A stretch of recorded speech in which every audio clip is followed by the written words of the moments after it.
Vidya Deevena fourth ఇన్‌స్టాల్‌మెంట్‌కి సంబంధించి joint account submit చేయని వారికి ఆ ఫోర్త్ ఇన్‌స్టాల్‌మెంట్ అమౌంట్ అనేది మదర్ అకౌంట్‌లో పడుతుందా లేదా అని అయితే అడిగారు కదా చాలామంది. మదర్ అకౌంట్‌లో ఆ ఫోర్త్ ఇన్‌స్టాల్‌మెంట్ అమౌంట్ అనేది పడుతుంది. మీకు స్క్రీన్ పైన వివరాలైతే చూపిస్తున్నాను చూడండి. వీరికి ఈ ఫోర్త్ ఇన్‌స్టాల్‌మెంట్ అమౌంట్ వచ్చేసి మదర్ అకౌంట్‌లో అయితే పడింది. అక్కడ క్లియర్‌గా అయితే కనిపిస్తుంది చూడండి. డీబీటీ ద్వారా ఈ అమౌంట్ అనేది పడినట్లు.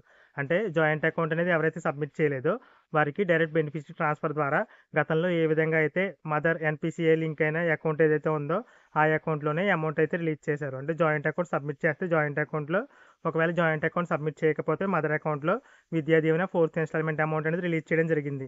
మీరు కంగారు పడుతున్నారన్న ఉద్దేశంతో కమ్యూనిటీ ట్యాబ్‌లో కూడా ఈ పోస్ట్ అయితే చేశాను. అలాగే మరికొంతమంది విద్యార్థులు అడిగిన ప్రశ్న చూసినట్లయితే మేము Vidya Deevena fourth ఇన్‌స్టాల్‌మెంట్‌కి joint account అనేది సబ్మిట్ చేశాము.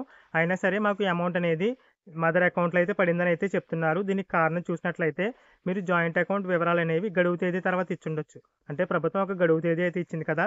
ఈ తేదీలోపు ఈ అకౌంట్ వివరాలు ఇస్తేనే వారికి జాయింట్ అకౌంట్‌లో వేస్తాము. లేదంటే మదర్ అకౌంట్‌లో వేస్తామనేది చెప్పింది. ఇక మరొక కారణం చూసినట్లయితే మీరు జాయింట్ అకౌంట్ వివరాలనేవి సచివాలయంలో సబ్మిట్ చేసినా ఆ టైంకి వెల్ఫేర్ అసిస్టెంట్ ఖాళీ లేకపోవడం. అంటే ఆ టైంలో ఎలక్షన్ వర్కులు, ఆడుదాం ఆంధ్ర, కులగణన సర్వేకి సంబంధించి ట్రైనింగ్‌లు ఇవన్నీ ఉండడం వల్ల వారు మీ వివరాలనేవి సబ్మిట్ చేసి ఉండకపోవచ్చు. ఈ కారణం చేత కూడా మీకు జాయింట్ అకౌంట్‌లో కాకుండా మదర్ అకౌంట్‌లో అమౌంట్ అనేది పడుండొచ్చు.